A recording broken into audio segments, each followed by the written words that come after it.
friends. Nice to see you. My name is Dean, and we're back to start your week, everybody. Lucky you, lucky us. Look at us starting the week with you. You're starting with us. Lachlan Cross joins us as well from Parts Unknown. At Lachlan Cross on Twitter is where you can find him as always. Lachlan is a fixture here. Really happy you're a fixture here, too. I don't know if I've mentioned that to you in a while, but nice that you're here. Nice that you're back. You've got lots of stuff going on. Where are you? I'm in BC? Squamish. Yeah. What's in Squamish? Squamish, BC, by the way, just above Vancouver. It's on the way to Whistler. It's this little whistle stop between Vancouver and Whistler. You get over the Lionsgate Bridge. Squamish is a beautiful area. It's like your entryway into BC's northern country. So you're in Squamish, and obviously not for great reasons, right? Yes, and actually, I'll give people a better idea of where I am if you look out the window of the front of the house that I'm in. It's on top of a cliff, and I can see Lions Bay to the left of me. Mm-hmm. I'm not going to do the north-south thing here because I'm a little turned around. Oh, this is so south of me, I think. Okay. Is the Chief, and the Chief is a famous rock climbing, fixture here in BC. So anybody who knows anything about rock climbing will know about the Chief, and you'll see it on your right-hand side when you're heading north into Whistler, just before you get to Squamish. So it's beautiful country. The reason why we're in Squamish is because my mother-in-law, my wife's mom, she has a home that's quite a bit bigger than anything my mom owns in Vancouver. My mom's got this tiny little bachelor apartment. So when we come to Vancouver, we quite often take up residence here, and then we, ferry ourselves back and forth. We're here because my mom's partner, Carl, they were together for 20 plus years. He passed away in February. And so we're having a bit of a ceremony for him. He was an interesting duck. I was telling you about him before we started the podcast, and he was into he was a big reader and liked his drink as well, but he was into those medieval role-playing things. There's a name for him, like Dungeons and Dragons, that kind of stuff. No, like physically actually going out. Oh no, he was into medieval reenactments. He was into LARPing. Yeah, live action role playing. Middle of the Middle Ages, where you it's one of my favorite things to watch. If you haven't seen, what was that movie with McLovin in it? Paul Rudd was in it. Role models. One of my all-time favorite movies, by the way. It's absolute fucking sleeper of a funny movie. It is really good. That's what McLovin did. He was a medieval LARPer. That's what they did. So he was into that. So he would go to the park and he'd take a sword and he'd pretend to be a knight, or get a broom, and he was like, "Oh, this is my trusted steed." He was really into it, and would over the years would attend these festivals. Yeah. In BC, he would go, and they would have different roles, but they would spend a week or a weekend or 4 or 5 days or whatever. And my mom would tag along. And she is not this person, but she was, I guess, placating him, humoring she was supporting him, right? She was. You and I both have, I've got odd hobbies, if you will, right? Everybody's got an odd hobby. I don't actually have any odd hobbies like golf. I mean, is that? It's not odd. I'm trying to be understanding is what I am. But listen, your mom. I'm a stamp collector. Your mom supported Carl, yes, in his adventures to have a hobby, no matter how weird it was. I think it's beautiful, sir. Yeah, I think it's lovely. Okay, I'll tell you how deep he was. Okay? Yeah. He made his own clothes. So he has outfits that he made out of wool. Robes. Yeah. Yes. My mom was going through his stuff. They haven't LARPed in quite a few years. COVID threw a wrench into LARPing, so they hadn't gone out for a long time. And That's an often overlooked community that got attacked during COVID. Is the medieval LARPing community, right? It's where poor kids couldn't go to school, poor parents couldn't do bowling night. Their favorite pubs got canceled, but the often overlooked group that wasn't allowed to gather in a park where it was apparently perfectly safe to gather, right? Medieval LARPers. I feel sorry for them. I'm glad you brought them up today. I really am. So anyway, she's going through his stuff, and there was he was a collector, and he would get on a kick, and he would order a bunch of stuff online. Anyway, my mom calls me, and we're on the phone, and she goes, "You're not going to believe what I found." I'm like, "What?" In Carl's stuff, because he had his own. They've lived in this one apartment forever, for as long as they've known each other. My mom moved here, and shortly after she moved here, she met Carl, and they moved in together, and they were living together in this really tiny little apartment. But they both had their own storage units in the basement of this old building in Vancouver, just off of Denman. Beautiful, beautiful neighborhood. My mom loves it. She'll go onto the seawall every morning for a bike ride. She's she's got her coffee place. She's got her favorite noodle shop. She's got her place. She buys her vegetables at a stand. All this stuff, little bodega. She's old school. She goes to a little bodega, like one of those little spots. See, that's a great. We drove by it yesterday. It's on Thurlow. She's like, that's where I buy my vegetables. It's like half the cost of Safeway. Right. Anyway, love her. Anyway, so she's calling. She goes, "I found a sword." I'm like, what? She's like, "It's a real sword." I'm like, "What are you going to do with it?" She goes, "I don't know." So he had at some point, and I think he was hiding some stuff from her, because I'm not, as much as my mom was supportive, I'm not sure how she would have reacted to a $3,000 medieval sword in a sheath. Unless, of course, he was going out to do battle, and then it's a necessity, right? Yeah. But the Crusades have been over for some time, so good point. Okay, we'll wrap up the Carl section here. Yeah. Thank you for entertaining the discussion, because I miss Carl. He was a good guy. Like I said, it's a nice conversation, dude. You're talking about your stepdad, right? He's some guy that was real nice to your mom. Well, you can call. He was really good to my mom. He was exactly. They were very simpatico in how that they coexisted in this. They allowed each other the space to follow their own interests and support those interests, even though they didn't maybe share the same interests, which is a really beautiful fucking story, dude. I think that's awesome. Yeah. And trust me, we made fun of my mom for having to sleep in a horse skin tent for 4 days and cook her food in a medieval yurt. I think she actually secretly enjoyed it. Probably. Okay. So anyway, my mom and Carl, this was years ago. They were walking in, what is it? Where does she live? The park. It's going to drive me crazy. Stanley Park, son of a bitch. Thank you. And they walked by this little lagoon. If you've been in there, there's a couple of, smaller lakes, and it's beautiful, right? Mm. And there's this ship that's in there, and it's not huge, but it's sort of I don't know exactly what it is, but she's explained it to me. I've probably seen it because I've walked around Stanley Park with her a couple of times. But anyway, it's a boat, and it's in the water. It doesn't move. It's just sort of there. It's sort of a decorative piece. So Carl said, if I ever die before you, what I want you to do is you need to cremate me, put my ashes in that boat, let it loose in the lagoon, and start it on fire. So this is his final wishes. He has nothing else. He didn't leave a will. That's so fucking awesome. He wants to go out like a Viking. So he was not for 2024, dude. That guy is from 400 years ago, right? That is awesome. He's like, you know what? Set it on fire. Put my ashes in there.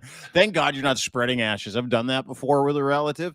And it's not just ashes. You get chunks of Carl, too. So, good for him. That's smart. Save everybody the hassle. So, my mom's like, all right, we can't steal a boat from Stanley Park. and set it on fire. So she got into the whiskey a couple of months back. Yeah.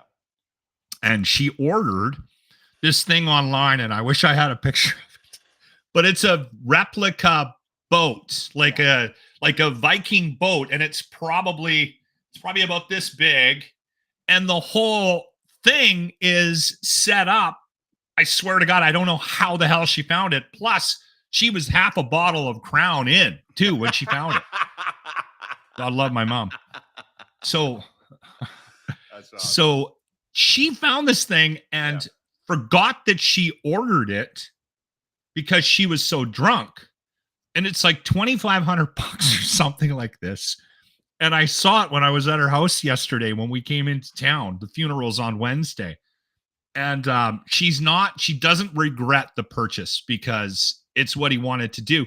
But it's actually for this. There's a thing for ashes in it. That's awesome. So there's a little container. It's like a little mini floating sarcophagus so you can light on fire as if it were a Viking burial at sea. Yeah. I get that. I think that's fucking brilliant. Although I will say this, Carl's dead. So it's not like Carl would know if he got that done, and she could have pocketed an extra $2,500. That's how my mind works because I'm diseased. I'm one of those My mom's guys. not that way, though. But anyway, so I'm not exactly sure if we're going to light this bad boy on fire in the lagoon in Vancouver in Stanley Park on Wednesday. Yeah. Maybe I shouldn't be talking about this publicly on a national podcast. But I did say that if you get a bow and arrow, I might be your guy. If you might have to stoke that fire. You might have to put some kindling under Carl before you put him out to sea.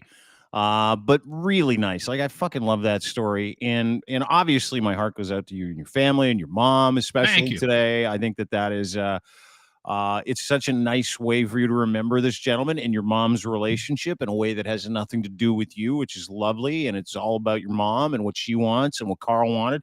And it sounds like they had a fucking great life. So good for you for being out there and doing that. That's incredible. Yeah. You know what? The older I get, the more value I think I'm placing on family and shit like this. Like I've mentioned this before. Yeah. I've been a very selfish human being most of my life. So I was hardwired to find ways to get out of shit like this. Like, you know what I mean? I would go out of my way. Now I'm hardwired for whatever reason to find ways to make sure I'm involved in stuff like this. Yeah, good for you. So yeah. That's so awesome. I'm looking forward to Wednesday.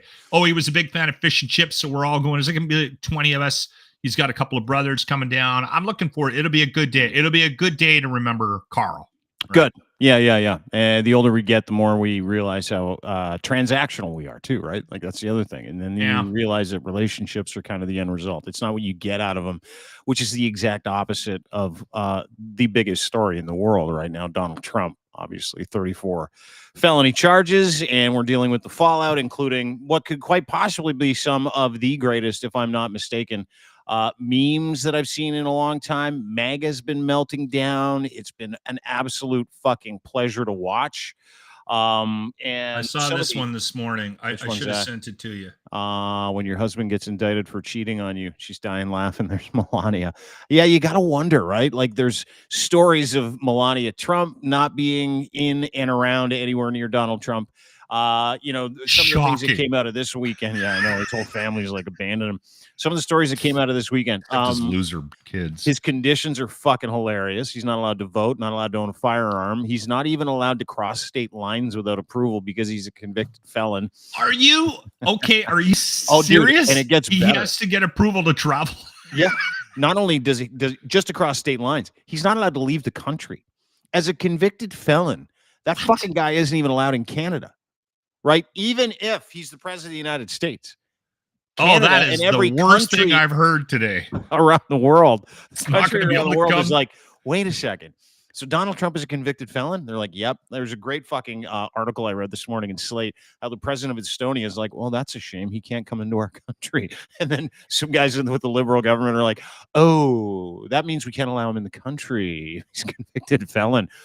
But those conditions are going to be so stringent, and his appeal is going to take 2 to 3 years when it comes to this and these 34 felonies. And he's got This was the weakest of the 4 trials that he had coming up this calendar year. He's got 3 other, including ones that rely on this trial, like trials that rely on this trial where he was found guilty of election interference and election fraud, which lean into 3 other trials about election interference and election fraud, proving that indeed he is premeditated in these capacities. So he's starting to shit his fucking pants. But some of the memes that I've seen, like this one, I don't know if you've seen this, him and cornrows. I did see that one. And he's been fucking losing it over the past couple of days. And he's looking anywhere for support, including Kevin O'Leary, Mr. Wonderful from Dragon's Den, saying yesterday, quote, Kevin O'Leary thinks this is bad for the American brand. He's like, you gotta let it go. But dude, he is. I thought it would be worse. I got to admit, I thought there would be more of an upcry, pushback. Yes, I'm glad. Him, you mean? Like you thought the people would kind of riot? Yes. You'd see some shootings, lighting shit on fire, that kind of stuff. I actually did. You know what though? The one thing that does concern me is that, I mean, from the polls, it just, all this has shown is that his support is growing, right? Like so it might backfire. Because at the end of the day, whether he's guilty, I think everybody on the planet knows he's guilty. Mm-hmm. The thing that bothers me about every time you'd think that, okay, he's now a convicted felon. Mm-hmm. Maybe people will start to see his true colors. And it just doesn't happen like that down there. Mm-mm. Like, it's not massive upticks in the polls, and not that they mean anything. We're still quite some time away from the actual election, but it is a little disconcerting to hear the news and go, oh, this is actually helping him in the polls a bit, and he's raised this amount of money. It's like, what? Yeah, 60 million. Everything they try to do to bring this guy down, all it does is seem to stoke the fires of his supporters, right? Mm-hmm. Like, mm-hmm. It's, you know what? It's funny because you and I talked about it in the last podcast. I got some poll numbers here. I'm going to share them with you. He didn't get a bounce in the poll. Anybody that says he did is lying, and I'll show you some poll numbers. Well, even CNN, I heard that there was an uptick. Yeah, there hasn't been though. Like if you look at real pollsters like Ipsos down in the States, and you can kind of drag these things out, you can see that Donald Trump still has not received a bounce. Like, I mean, you got a bunch of money, but that's a lie too. I mean, I don't believe a fucking word. You don't believe that? And Trump land was like, hey, listen, we made like 60 million this weekend. He's going to win. We're going to cream you. We're going to crush you. It's all over.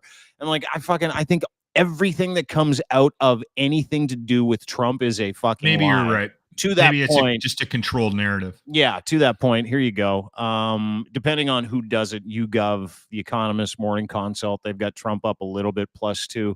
But dude, Emerson College has, this is The Hill, Nexstar, WPIX. These are different polling companies. They've got fucking Biden up by 10 here. They got Biden up by 7 here. And not done there. These are just like exit polls from today. And today, 538 has Biden leading across the board. So, it's not like he's seen a big dip. Here you go. This is Biden leading across the board. Biden leading or tied by 1 or 2 points. Pretty much in every major poll, Reuters, the ones that you can actually trust, Ipsos, et cetera, et cetera. So long story short. Are you looking at that? Yeah. Those are really close. Yeah, they are really close. So I think which maybe, is still, maybe that's still a concern, right? Like, and you find out you find out the dude who's running for president, who's your guy, got convicted of 34 fucking felonies. He's got 3 more fucking trials that are coming up that are about seditionist, treasonist activities that rely on this trial where he was found guilty 34 times. You're feeling pretty fucking good. And the problem is at independents, big swing yesterday. 49% of independents polled said that, yeah, we can't have a felon in the fucking White House. We won't be voting for Donald Trump. And those independents were his key to any kind of victory in every swing state. So it's going to be fascinating to see what happens. But to your point, yeah, it is still absolutely fucking ridiculous that anybody after that trial was like, yeah, that's still our guy. Yeah. And it is close. You're right. Yeah. I guess maybe that's what that's the sentiment that I'm hearing / feeling when I'm listening to the news, like that they're looking at this and they're going, all right, he just ends up running, like he just ends up losing this case. And it's all every news outlet was reporting on for 3-4 weeks, like a month solid. It was Trump TV. He dominated everything down there. And then he gets convicted and you're like, okay, this could be the beginning of the end, but no, it's not. And I think that's part of the storyline here, is that this guy just keeps plugging along. Right? Yeah. Well, and that's the one. I wonder how much impact this has on Robert F. Kennedy's chances of winning. Whatever. I mean, guys, fucking crazy too. They're all crazy. You know what it is? Is it? I had a conversation with someone the other day about fascinated by interviews with him. Yeah, I am too, because he's a fucking crackpot, and his whole family was like, "Yeah, we're voting for Biden. He's crazy." And he's like, "I'm not that crazy." And I'm like, "Yeah, you're pretty fucking crazy, dude." You gotta listen to a couple of his most recent I've ones. To RFK have you? Yeah. Like 1 second he's talking about how vaccines are murder. The next second he says, "I never said that," and then they'll play the tape for him saying, "Hey, vaccines are murder," and he's like, "Well, you didn't understand what I was trying to say." But I kind of hope he's the next president, because listening to him is like having a fucking seizure. Legitimately. It's hard to, his voice is shocking. Yeah.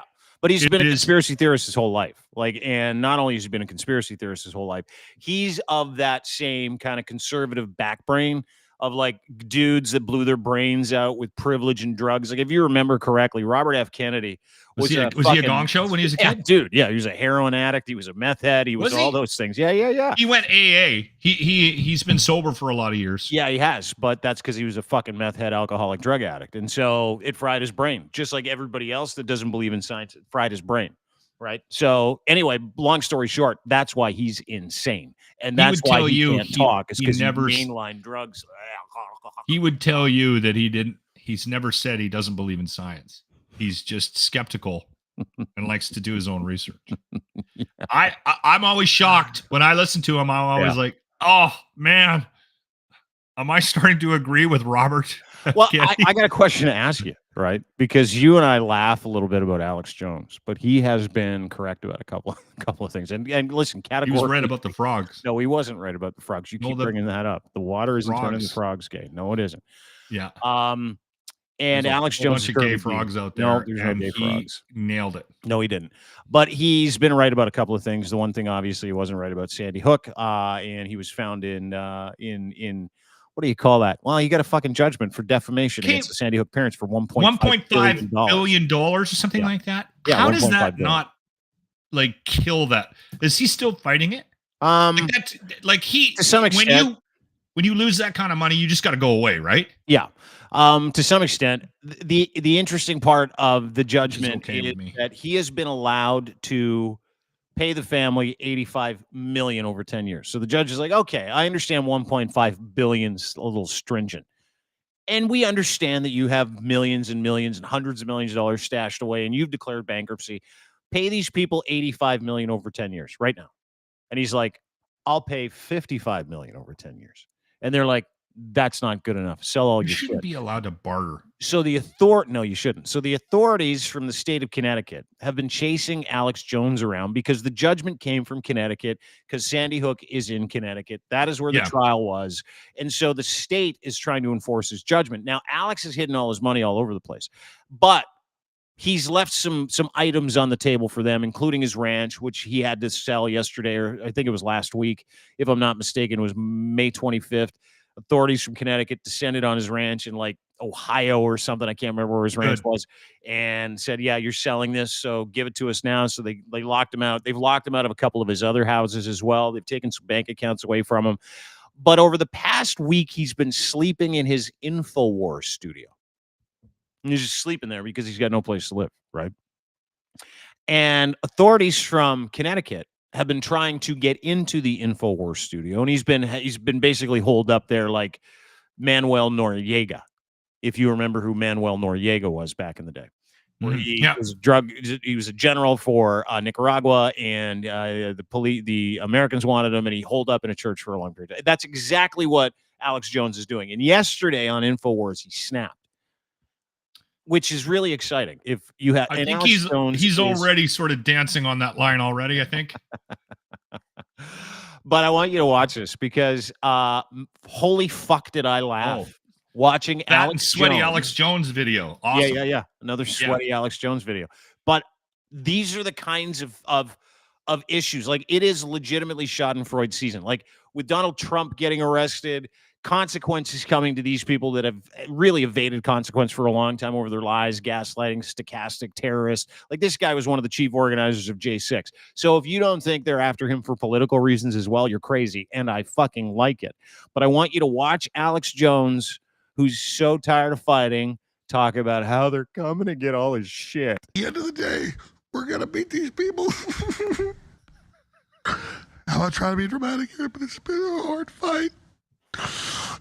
These people hate our children. Just take more calls. Go ahead. Who's the next person? What? Hold on. Keep playing. What did he say? At the end of the day, we're going to beat these people. I'm not trying to be dramatic here, but it's been a hard fight. These people hate our children. Just take more calls. Go ahead. Who's the next person? What the hell did he say at the end there? Who knows? At the end of the day, we're going to beat these people. Look at the two dudes on his show. I have no idea who they are. Guaranteed one of them, the guy on the left, is a virgin. I want you to watch very carefully because these guys are uncomfortable. Dude is Alex Jones right here, right now on his InfoWars show, is crying because it's too hard to deal with the consequences of his $1.5 billion defamation loss to the parents of murdered children who got executed in a classroom, and which he denied and joked about for 10 years. Says it's just too hard right now having to pay these guys what I owe them, even though I was given 5,000 off ramps to not be a huge piece of shit. And this is the result. I'm not trying to be dramatic here, but it's been a hard fight. These people hate our children. Just take more calls. Go ahead. Who's the next person?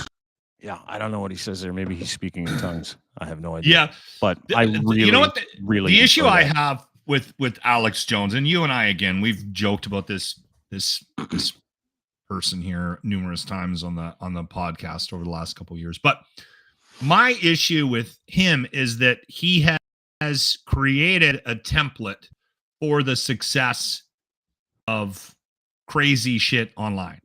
Yeah. And whether or not anybody wants to cop to it, the fact that he made the kind of money he did with InfoWars is a result of people copying what he has done, because the only way to get any traction in the digital space is to be over the top, right? Mm-hmm. Because you can't just be a normal human being. No one's going to react to that. So you do crazy shit like he does, and it gets a reaction, and people make money. And so there's a ton of people in the online space that have used his, because he was one of the first guys out there. They use his model. Oh yeah. And so so he's not only developed this culture online, that the companies behind these platforms have also supported that. I think we should be, you can be mad at Alex Jones and you can be angry and you can be up, sit and question why that guy has an InfoWars sticker on his Toyota Corolla in front of you at the store. Well, it's because he's a fucking idiot, right? That's why. But Alex Jones is a fucking idiot. The things he says are idiotic. What he says is conspiracy laden, negative, talks about the end of the world, people coming for him. He's been doing it for 20 fucking years. He, like Joe Rogan, there are a lot of people out there that go, well, they're successful though. Yeah, they've been at it for 20 fucking years. They've been lying to people and repeating the same fucking bullshit lies for 20 fucking but it worked. Years. It worked. And it worked. It made them money. Yeah. Do you know how much money he made in the past 10 years? I saw something like a couple of months back when $1.8 billion he's made over the past 10 years. And you know how he's made it? It's insane. Selling fake supplements, fake brain food, fake testosterone, powder, effectively. It's just isolate. It doesn't do anything for you. Everything that he sells is part of this. Probably got boner pills and bukkake, fugazi, testosterone boosters, and he has sold. Him and Joe Rogan have sold so much shit. But the Joe Rogan stuff works. Highly ineffective. No, it doesn't. As long as you can incorporate ice baths into your daily routine as well. Yeah, the old cold plunge. His supplement is going to boost the nutrients you need for your brain to work better. I don't think it will. But he says it does. And they have sold, like Joe Rogan has sold billions of dollars worth of that shit as well, because they have captured the imagination, have spent 20 fucking years building mailing lists and driving this home and getting organized and feeding people information that is entirely untrue, much like Rebel News. To your point, providing the template for Rebel News, providing the template for Breitbart was Alex Jones. Yeah. Alex Jones is the Rush Limbaugh of the internet digital bullshit But it's the Facebook space. And the Twitters and the guys behind it that created these algorithms that only respond to this negative bullshit in the world that we live in. And so guys are like, all right, if I'm going to make any money here, I got to say something outrageous. And then I got to release it out into the world. And that's going to actually generate enough followers, enough clicks, enough likes so that I can start to go to sponsors and I can make some money from this, or I can start selling supplements that don't work, or whatever the case might be. Yeah. So, I mean, we can be mad at these players because they're making all this money, but I think the bigger issue is, and this is why I struggle when we got a government that's going after these massive platforms that have, like, they're the biggest companies in the world now, these social media platforms. I struggle with it because I'm kind of the mindset, and always have been, that, you know what, listen, you should be allowed freedom of speech. You should be allowed to conduct your business the way you want it. But I don't know. On some level, somebody needs to step in and control some of this bullshit, right? See, now here's the thing: is that I've been of the opinion my entire life, and never more so now, than your personal freedom being important, right? In as much as it doesn't upset the balance of the people around you and their personal freedom. So there's one thing. I've also been of the opinion that people should be allowed to make all their own terrible fucking decisions and live with all those terrible fucking consequences. I'm in that boat too, right? So there is something, like, as much as I know Alex Jones is a piece of human shit, as much as I know it, right? Totally. Same thing. And listen, Joe Rogan, I just think he's entertaining, and I think he's done a great job of building a fan base. Is he irresponsible? Do I disagree with him? Yeah, totally. And he's incredibly irresponsible. But they've been at this for so long. And they cater to a certain group of people that want to hear that stuff, that like to engage in conspiratorial conversations. Like Joe's created a culture. He's created a bro culture. People who are like, hey, yeah, I want to know those things. Maybe it's true, maybe it's not. He believes the dumb shit, but that's his prerogative. He can believe the dumb shit. And he's entitled to all the consequences of all the dumb beliefs that he has, just like you are, just like I am. So in this big, beautiful world that we live in, and I believe this to be true, is people like Alex Jones that have grifted, people like Donald Trump who continue to do it, people like Don Jr. who sells coffee now on the side, or Giuliani who's selling his own coffee on the side. Is it in the whole beans? Yeah, it's in the whole beans. Yeah, he's got the whole bean. It's really good. The beans are green, he said. All of this stuff comes back to that. It comes back to money. And it always had to do with money. And how do you get money? And we talk about this all the time. From a group of people, you continually tell those people what they that want. I'm here fighting for you so you don't have to. That is all Alex Jones talks about. And he's got a straw man, and it's us versus them. They've literally created their own grift religion. Like, there are people out there that think that Alex Jones sells really good shit, that have never seen any medical or any kind of benefit, physical benefit, from anything that he's ever sold. If he's been right about the conspiratorial stuff that sits in a universal knowledge, right? Like, oh, well, the government isn't always good. Yeah, well, we understand that as voting citizens. We get that. So Then he tags into that So, common belief, and you then know he what? exploits the shit out of it. Exactly. And he tells them, listen, it's us versus them. It's us versus them. And people like us sit back and go, can he be that wrong because we don't trust the government either? Yeah, he can be that wrong. Nobody trusts the government, but Alex Jones takes it to the fucking moon. And then what he does is he tells you that the end of the world is coming, and the only way for you to fend it off is to be strong and to send him a bunch of money for a powder that'll make your wiener hard. And that is how he makes money. And that is what he does. And that is what Joe Rogan does. That's what all these people do. It is literally legitimately a monetary, interpersonal monetary cult. And these people are like, fucking sold. I don't even know what I'm putting in my body. Well, but Alex Jones is selling it. And he was right about the gay frogs. Because if there's enough information out there, everybody will go, yeah, he was right about the gay frogs. And then some poor half-wit will sit there and read that online and go, my God, like 30 people said Alex Jones was right about the gay frogs. Maybe I should buy that brain supplement. And this is how you build a cult and a bank account that lasts forever, dude. And they've done fucking marvelous. To your point, people should be allowed to do that. People should be allowed to do it, but I again, where I have an issue is the strategies work because these platforms they're on also add fuel to the fire, right?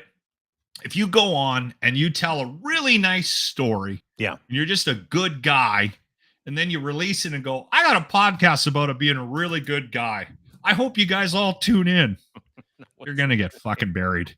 There's just no way. There's no hope for you. But if you go on Facebook or Twitter and you say all your dicks are gonna fall off if you drink the water, and you release that, it goes crazy. And that's the problem I have with the world that we live in right now. Dude, it goes even further. If you tell that group of guys that their dicks are going to fall off, they're going to lose their money, you need to buy this powder from me so your dick doesn't fall off because they're putting dick fall off juice in the water. And on top of it, the financial currency, the fiat currency that we live in is going to crash. So send me your money. I'll put it into Bitcoin. Doesn't that drive you crazy though, Dean? It drives me crazy, but I'm in order to play the game.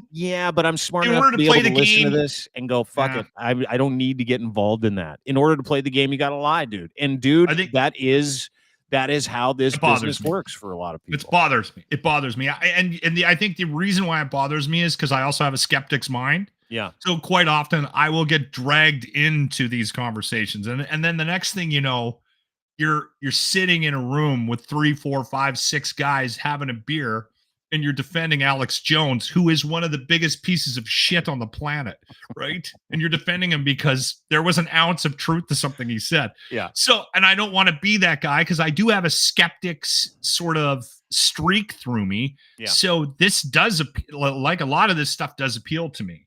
You know, he was right. There is an island. No, there was Epstein Island. Totally was Epstein Island. But dude, that was public knowledge for a lot of people, right? Like everybody knew that's a 20-year-old story. And he started banging away at that 20 years ago when the Broward County Herald decided to write an article about Jeffrey Epstein. So where did you think he got that information? But to your point, I mean, these people are constantly wrong. He is always wrong. The religion behind it that predicts that Donald Trump is going to be the next president of the United States has been wrong the entire time. Like the Christian faith, there's this lady, dude, like if you want to see corrupted brains that hold this cult up, there's a Jesus lady who made a prediction, and she went viral. It was the day before the trial ended. Donald Trump, of course, convicted all 34 counts, first-degree falsification of business records, which means totally premeditated, stands to spend up to 187 years in prison. He'll do no time, of course, because, that's how we do things. I think that's going to be, I wonder how people respond to that if he doesn't. Breaking news will be heard that will rattle the. Well, let me play this for you. Okay, this happens again and again and again in the MAGA/Maple MAGA space, where people will tell you what's going to happen. They keep telling you. Her home is very tastefully decorated. It's really nice. She's got a nice little painting behind her. This is a woman who calls herself Jesus's prophet. And she's got a very natural childbirth head, like me. Yeah, and her eyebrows are totally real. That was not a C-section delivery. This is the day before Trump. Was it a C-section delivery? She's got a very long fucking head. She's got vagina head. Yeah, you Look. got vagina head too, dude. Yeah. I came out natural. I know you did. Sometimes it's traumatic. It is. Listen to her basically predict Donald Trump was going to be found not guilty and he was going to ascend to the presidency yet again, ladies and gentlemen. Breaking news will be heard that will rattle the enemy's camp. Innocent. This ruling will be heard. The case has fallen apart. Their last-ditch effort did not work for President Trump. They cannot put him in jail now as the last indictment falls apart. Watch how things dramatically take place to stop your election and my David from taking back the seat of the president. But your enemies cannot stop the freight train coming against them because it's me, saith the Lord of hosts. Amen, sister. I mean, I prefer my prophets being able to spit out a sentence. She obviously can't. So who is she? Just part of the cult, part of the MAGA cult. Okay, she calls herself God. She does like daily broadcasts. Yeah. Where she makes those predictions, but what she's doing is she's being a prophet. So what she's when you're wrong, she's trying to, dude, she was wrong. Do you come back and correct it? Like how? Like, well, the interesting part about this group of people, I don't know. The interesting part about this group of people is like they keep predicting this thing called the rapture too. All these maggots, like these evangelical people, the rapture, where they're like, okay, listen, tomorrow at noon, June 7th at noon, the skies will open up. You're going to hear a trumpet, and we're all going to be taken up into heaven. All of us. And all the dead Christians are going to come out of the ground like zombies, and they'll be taken up into heaven too, and they'll get brand new bodies. And they've been predicting the rapture since 1908, every 2 to 3 years. So for about 120 years, they've been predicting through Calvinist religious evangelical religions that the rapture is coming tomorrow. Sell all your shit. Give us all your money. That's what the church is saying. Give us all your money, and when the rapture comes, the money will be with the church, and then the church will give it all to the people. And so this is what people do on top of in the evangelical faith. They sell all their stuff every couple of years, certain devout Christians, and every couple of years they predict that they're all going to get sucked up into outer space, which is where Jesus lives. And it never happens. Never, ever, ever, ever happens. This woman keeps continually predicting it. It has never happened once. Just like she's a prophet, she's not. You can't predict the future. Why do we want this? None of that stuff. Well, I think because of what it comes with. First Amendment rights, super freedom. You get to shoot kids in school. That continues to happen. Drugs, alcohol, let's go. Lying, financial crime, still totally cool. It's because of all the other stuff that sits behind it. Like they're all corrupt assholes, every single one of them. So that's why they're doing this. And she's just part of that routine. She's like everybody else in this fucking cult, just part of the routine. And it makes me laugh every time I see someone that predicts it. Donald Trump Jr., real quick. He put out a statement today. I just wanted to play this for you because he doesn't appear to be coked out, which is interesting. Seen this before. Obviously, just a sad day for America. Crazy what's going on in this country. Obviously, probably wasn't expecting anything different out of this jury with this biased judge whose daughter's profiteering from this stuff. My father's not allowed to talk about the people. Michael Cohen, who's lied to every congressional body, every banker, every press, his own wife, went to jail for lying, is a upstanding citizen who probably told the truth on this day. Well, the one time he told the truth, folks, it was this time. Absolute freaking insanity. But I'll say this, the Democrats have succeeded in their years-long quest to turn our country into an absolute crap hole. They've done that. They've been trying for a long time. There's literally no other way about it at this point. They've tried for a long time, and they're getting it. We are getting exactly what these people have voted for, and it's not going to work out well. If you think they can do it to Trump, they can do it to anyone, okay? I'm going to be going, I'm going to go up now to my studio. I'm going to get on Rumble for my... That'll be exciting. What's Rumble? It's like YouTube for incels. Oh, okay. That, you know what's interesting about that, because you and I, when we've played videos of him in the past, and he has been like clearly just tweaking. The thing that shocks me is that because there is a machine behind Trump, right? There are people that are like probably tasked with trying to present some cohesive message. That's why that speech the other day blew me away. Like at some point, like they've got to be able to reel him in if he is going to, move anywhere to the center, because he's going to have to move to the center to win. Like you can't just win on your base, right? Especially him. I mean, as much as I'm not an expert on American politics, but I've learned enough about it over the last 10 years of following all this madness, 8, 9, 10 years. If he is going to have success, you got to think that the people behind the scenes that are responsible for the messaging are pulling him aside and at least attempting to say, they can't. Please, for the love of God, speak on a teleprompter today. Like, let me prepare a speech, Donald. Yeah. Like, this is an important time. Like, this is don't one of say the most these things. Don't utter these words. No, dude, he is uncontrollable, and that's what everybody talked about. Even his former lawyers, like this dude named Ty Cobb, during this actual trial, his former lawyer during his first impeachment and second impeachment was like, yeah, I know what these guys are dealing with. The guy's fucking insane. Like, he does not listen to anybody. Everything is about resentment. Everything is about fuck you, fuck them, fuck, I'm the best, you're the worst. I shouldn't have to be part of the common fucking man. I shouldn't have to be subjected to the same rules. And you know what's fascinating? I get My ego. dad used to say this to me all the fucking time when I was a kid. All the time. I come home from school, and I'm like, I got another fight. He's like, who with this time? And I'm like, this guy, this guy, this guy. And I remember my dad, like, I'm in the 5th or 6th grade. I'm not a 77-year-old former president. I'm in the 5th or 6th grade. And my dad said to me, son, if you have a problem with one person, might be just him and you, and it's a mutual problem, you might not be to blame.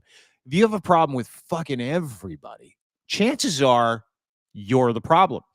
If you look at everything around Trump, to your point, these people around him, there have been 34 indictments. Everybody from his fucking campaign manager to Peter Navarro, everybody, 34 indictments. 34 people were guilty or pled guilty. Mike Flynn, Steve Bannon, they all got pardons because they paid for them. They're all criminals. Everybody around this man is a criminal. And he has done the things people are alleging he has done.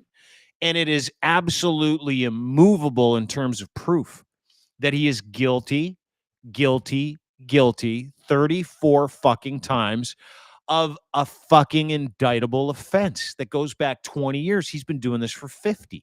But not again, 20, 50. At some point, I'm not questioning that. I'm just amazed at the fact that they still have not been able to convince him that when he steps in front of a mic, that's what maybe they did have some impact on his coked out son, because that is probably the most controlled thing I've ever, mind you, the only ones that go viral are the ones when he is coked out. So maybe I'm not seeing the ones where he's not, but at some point, that's every time I see them, I'm going, somebody from the Trump campaign must be on the phone with a buddy or his wife or girlfriend or just you can't put that video out, Don Jr. You can't. You look insane. You're hurting any chance this man has of winning the election again. Well, that's the incredible part, that it's not hurting him. Right? Yeah. Like, it maybe will that's what it run. is. Maybe that's what it is. But that's the incredible part to me. Like, that's the thing that I don't understand. But you know what it speaks to? And it's the same thing with Canadians, right? With, I think, Pierre Poilievre. This is just my opinion. The guy can't pass a national security background test. Won't sit for one. He's as compromised as it fucking comes, right? There is a segment of Canadian that thinks that that is good for this country. He's an asshole. He's always showing up to things half in the bag. He never tells the truth. I don't have a He problem lies with that. every fuck. No, dude, he does. He does for a fucking fact. He is a Couple of rage cocktails to farming, loosen you up a bit. What's wrong with that? he's a rage farming maple maggot. It's exactly what he is. Yeah, he's And when definitely you following the talk to Trump people with a playbook, eh? brain, totally. You talk to someone with a brain, you're like, you do know that that's just a cheap imitation of what Donald Trump is. And they're like, yeah, totally. But I'm still going to vote for him. It's the same head scratcher as when I look at a poll in the United States and someone's like, he's got like 43, 44%. And Donald Trump is right there, 34 felonies. And you know what it speaks to? And I've really just arrived at this, is that we do not share similar values. And there is a group of people in society who legitimately want more than anything to convince you and convince me that their version of freedom is better for us than our version of freedom, that their values are better for us than our values. And it's all cooked up. None of it is real. Donald Trump is not a real person. He is a collection of grievances from some of the dumbest people and some of the most egregiously greedy people in the United States. That, I believe, is what a Pierre Poilievre supporter is. Someone who's just angry, pissed off, unhappy, victim. And you want to fucking radicalize I think the success on that side of the political spectrum is definitely fueled by people being just angry, right? Yeah.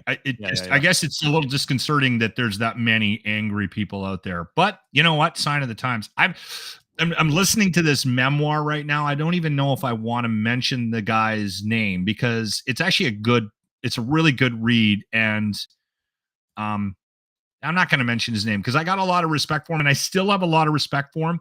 But his earlier days, he talks a lot about how he was constantly scheming to get ahead.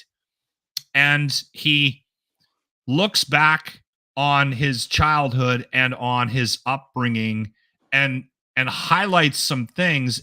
And he's not doing it to make an excuse or show you, not blatantly anyway, but it does come across like this as I'm listening to the book, I should say.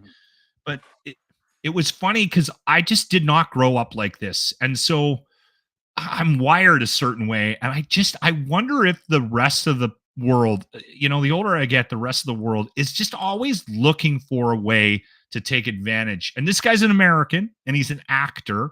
And I love this guy. I love him. He's the star in one of my favorite TV series of all time. But they used to go into the store with his mom when they were kids. And mom would steal. She would grab a bunch of grapes and she would put them there and she'd eat them while they were going through. And she would let the kids go to the bulk section and grab a candy. And if they saw a box of something open, like a box of cookies, mom would go, grab one. And then he goes on and he highlights all these little, and he had a nickname for himself, which whatever, I won't say it, but it basically informed him from that point on, because he was always trying to find a way around things and doing like just sneaky little things, right? Yeah, dude. I would say that he was transactional paper guy, right? Yeah. And so for me, from the time I was 5 years old, I had a wiring. I would never in my wildest dream ever gone out of my way to try to screw somebody out of anything.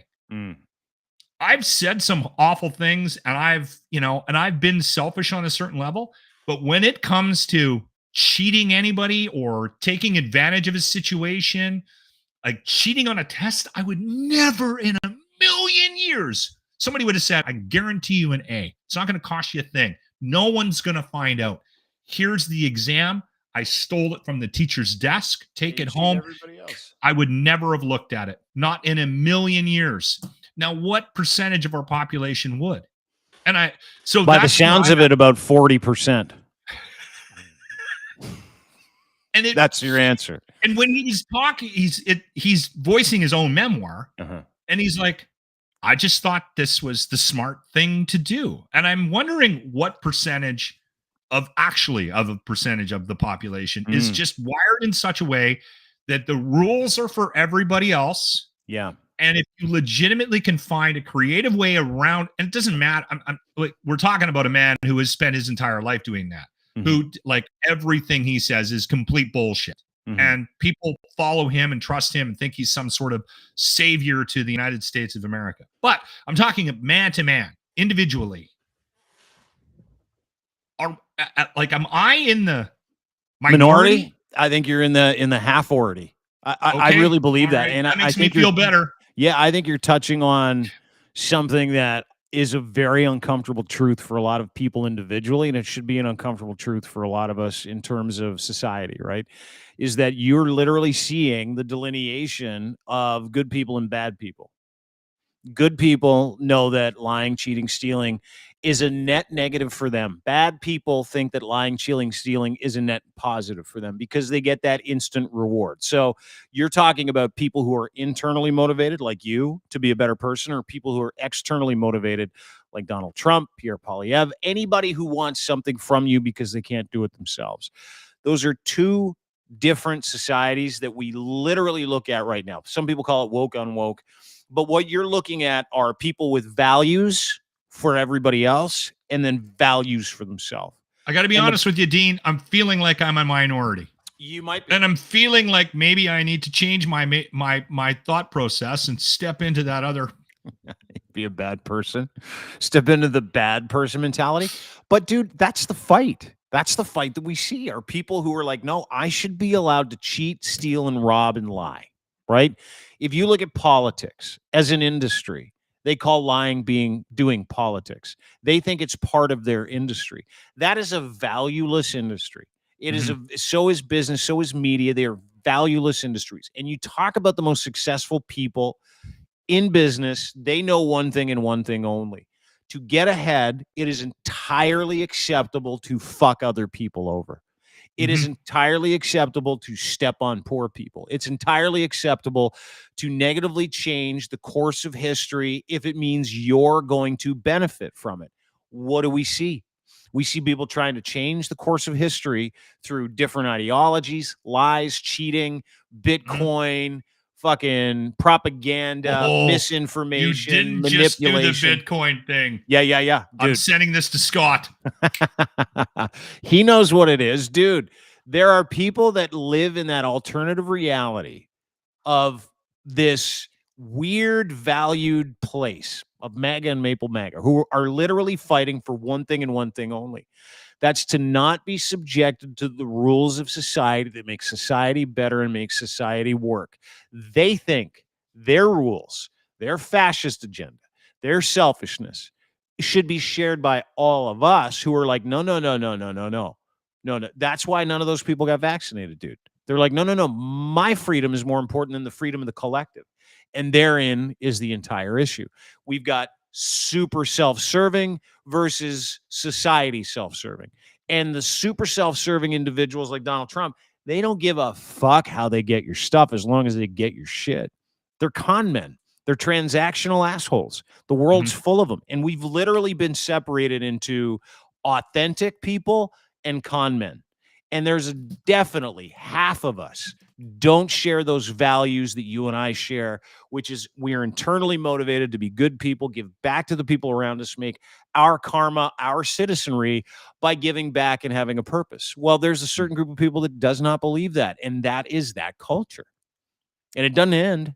It's not going to stop today because Donald Trump was convicted of 34 felonies. They're going to go, no, and then they'll rally around him because he's their blunt instrument for that asshole culture, right? It gives them some kind of justification of their existence where they can be like, well, the president's an asshole. That means I'm allowed to be one too. Well, and I think that the deeper part of this conversation moving forward about Trump is I'd love to be a fly on the wall with the people that are in the room with that judge right now, or that have that judge's ear. Because that, I think, is going to say more about where we're at culturally. And you know what? I even hate to make it about everyone, but it kind of is. If you boil it down, that conversation and that mental process that judge is going through right now on whether or not to put that dick in jail, I think says way more about where we are right now as a society overall, at least maybe a representation of the West, than anything comparable. Because he has got to sit there and make a decision. Can you imagine that stress? I'd be drinking constantly. As much as I want to be the guy that says, yeah, like I was joking last week when we were talking, making predictions about that jury, and they were going to deliberate. And how long was it going to take? And what did you think they were going to do? And la, la, la, la. Mm-hmm. And everyone, regardless of whether you think he's a piece of shit or whether you think he's, a martyr, everyone I think is surprised by what that jury did. But we were talking about it, and I basically said, hey, can we get this over this afternoon? I want to be that guy, but I'll tell you right now, what that judge is responsible for, his sentencing, is going to be one of the biggest decisions in at least political history ever. Let me ask you a question. You're that judge, right? Yeah. Yes, Your I'm Judge drunk. Juan. I know we're recording this early in the morning, but yes, I'm drunk. You're Judge Juan Marchand. And you have everybody breathing down your neck because you got a guilty verdict, right? You do. You got a guilty verdict. You can do whatever you want. You can sentence that guy literally everybody's calling him. Oh, yeah. Can you imagine his fucking phone right now? And his then the stress of assistant going, okay. His assistant Sarah walked in. I send him to jail. Barack Obama, he wants to talk to you. He wants you to put him in jail. And then when you're done with Barack, you're supposed to talk to Michelle. Like, I mean, everyone is calling him. Yeah. Everyone. Oh, totally they are. But can you imagine the weighty decision of going, okay, I'm going to put this guy in jail. That means every single one of his asshole followers is going to be following around for the rest of my life. Yeah. Because they're already trying to figure out where he lives. They've already doxed him and his whole family. He's got like 24-hour protection around the clock, Judge Marchand and his family. Yeah, big time. So I couldn't imagine the stress that he's under right now. Fuck. That'd be incredible, wouldn't it?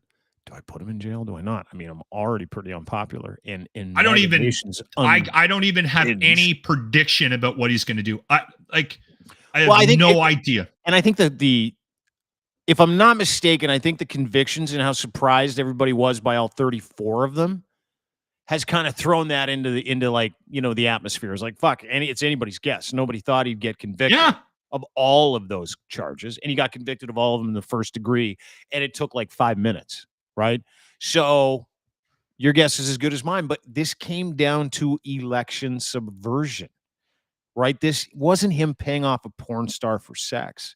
No. It came down to him paying off a porn star so he could get into misappropriation of funds. Absolutely. So he took, and whether or not the jury believed he actually had any part in it, and he, you know what? Listen, I think the testimony buried him. You can be mad about this if you're a Trump supporter, but I mean, his arrogance and how he handles everything buried him. This is, I think, largely and again, you know how much I believe in this. I truly believe in karma. I need to survive just based on my wiring, and this is his karma catching up with him. I mean, again, is it good for is it good for the United States of America? Bad for the United States of America? Was it politically motivated? Anybody on either side of the left or the right, the Dems, the Republicans, whatever.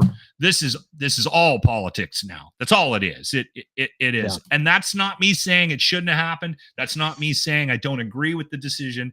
It's so political. It's not even funny. And if you're trying to tell yourself it's not, he was a criminal and he deserves what he... No, it's bullshit. It's Trump. It's political. And like I said, that judge this morning had his coffee and crumpet and a conversation with Barack Obama. Yeah.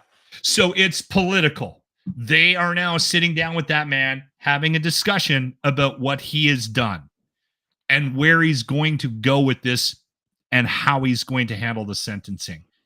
It's his decision, and I'm sure everyone's saying that to him, But there's a lot of people in his ear right now that are going, all right, okay, the firestorm may not have been what we thought it was after this came down. But if you put him in jail, okay, this might happen, that might happen. So we need to have a real trailer parks around America will riot if you put him in jail, dude. Don't do it. We like our trailer parks the way they are. I still don't know if it will, but you know there's a conversation about that. And you know what? The fact that it didn't have a significant impact on the polls, that if anything, it might have actually helped him a little bit. I think even lends more to the conversation about how to move forward with these other indictments, right? Well, dude, and we'll wrap a bow on it with that as we get into a podcast tomorrow, and we'll talk about it a little bit. But being found guilty of paying someone off, giving hush money so you can win an election, being found super fucking guilty of it as you're going into not one, not two, but 3 trials when it comes to seditious and treasonous activity that you have been charged with that are of the exact same vein, which is election interference in the United States of America. Essentially, the next, that's what this is, right? This guilt goes in this trial, that trial, that trial. There's a through line, as proof that he tried to steal the United States of America and came very fucking close and may do it again. So put that in your pipe and smoke it tonight. Vote, vote, vote, vote, vote. Apparently that's really important. And not for him, America. Or vote for him. He won't be allowed to vote. No, he's not allowed to vote. And or travel to the Rockies this year. He can't go to the ice fields in Jasper? Is that what you're saying? Yeah, you're going to have to pass on that Jasper trip. Trump. And you know what? Everyone in Canada is upset about it. And you know what? Depending on who the prime minister is, like, let's say JT pulls it out here in Canada. Like, let's say he pulls it right out of the bag. Better wrap your head around that not happening. Yeah, I know I am. If he pulls it out, can you imagine, just as like a petty little aside, where the government of Canada is like, yeah, turn him around at the border. Turn him around. He lands with Air Force One in Ottawa for a meeting. And they're like, yeah, he's not allowed in the country. You're going to have to turn him around. You're going to have to put him on a Delta flight, and you're going to have to send him directly back to D.C. And check his luggage for illegal Sudafed. Listen, thanks for doing this, dude. Really appreciate it. At Lachlan Cross on Twitter. You're going to be in Squamish all week. We'll be hit and miss. I know you've got some family stuff to attend to, but really appreciate you taking time to do this today. I brought my gear with me, as you can tell, but I'm not sure exactly what my schedule is right now. I should probably check with my wife.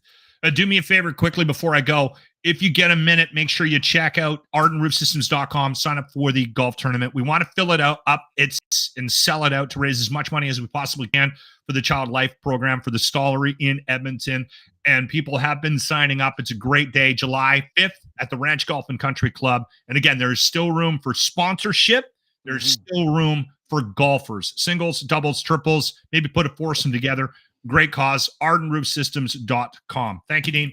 Thanks, buddy. Appreciate it. Don't forget Arden Roof Systems for any eaves, trough, siding, anything you need in terms of roofing. They are the best in the beautiful province of Alberta. One of my, it's like my second province. It's like my adopted province. It's where I came from. And my friend Stacy Distel from Arden Roof Systems is a Owens Corning Platinum partner, the best at what he does, the most trusted at what he does with your eaves, roofs, siding, troughs. Doesn't matter what it is, give Stacy a call.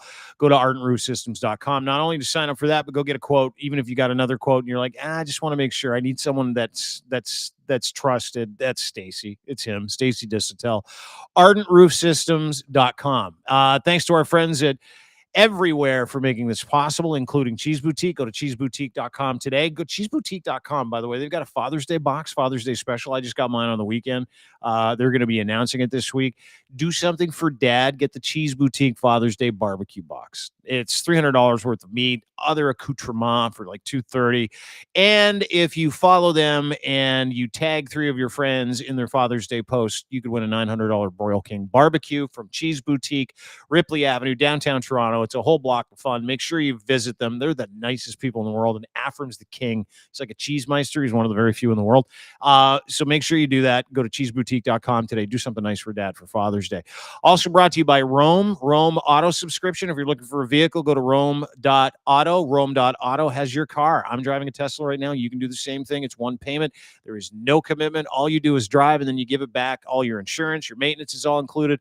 And right now, Rome with Dean is your promo code. You can use Rome with Dean, and you can sign up for you get $150, $200 off your first month, which is incredible because they've got cars that you can drive away for like several $100s a month. All of your shit included in it too.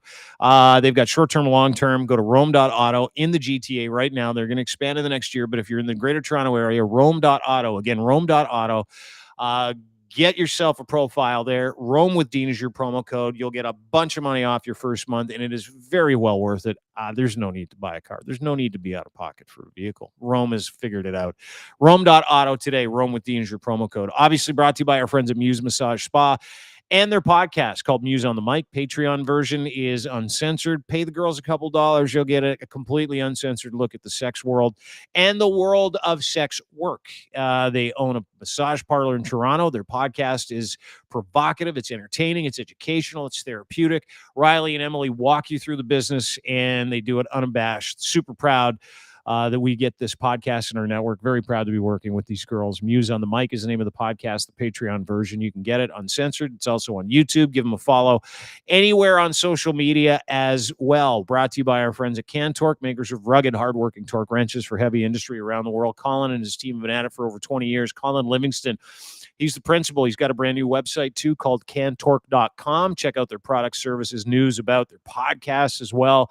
He makes torque wrenches for heavy industry around the world for really, really big work. Torque wrenches, what are they? Bolting and loosening and fastening solutions when you need to really amp it up and human power won't work. That's why they make the best torque wrenches in the world for heavy industry around the world, everywhere from China to Dubai to Fort McMurray.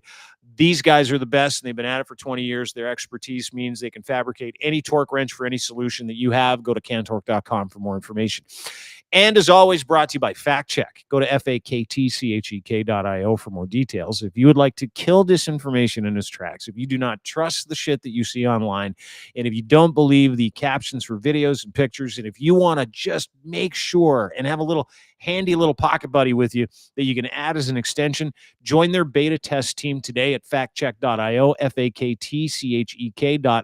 If you want to figure out disinformation with our friends, scientists, journalists, psychologists, factcheck.io, they would love your help. Check out their beta program today. Sign up at faktchek.io if you want to believe. Have a great day, everybody. Appreciate you being here. Don't forget, everything we do is at Crier Media YouTube channel, Crier Media online. Crier.co is where you can find us, including this and many other podcasts like the Staff and Graph podcast. Drop it in with Mercedes Nickel. How about scouting the refs? Todd Lewis, dude, Stanley Cup playoffs. We got a final coming up. Oilers are at it. Dude, this is going to be a lot of fun. You got to go check out the Scouting the Refs podcast. All they do is talk about the refs from the game. Todd Lewis, who's like a legendary racing guy, legendary sportscaster in Canada. He walks you through it. It's one of the most unique podcasts in Canada. Scouting the Refs can be yours today, too. Go to crier.co for more details. Have a great day, everybody. Appreciate you spending some time with us today. We will see you probably tomorrow, depending on Lachlan's schedule. Yeah, probably tomorrow. Have a great day. Fuck Trump. Bye-bye.